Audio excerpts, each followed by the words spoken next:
একজন স্ত্রী কখনো প্রিয় নারী হতে পারে না।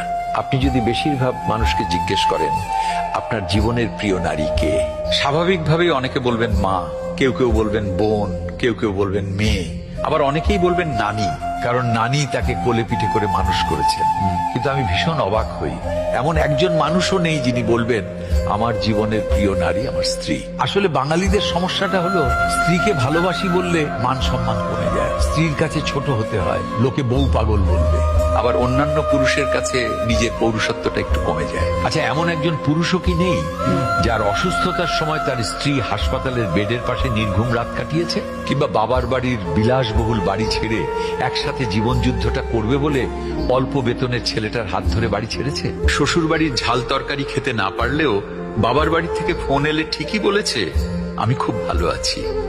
নাকি মায়ের হাতের রান্না, নিজের প্রিয় বিছানা, কিংবা ছোট থেকে বড়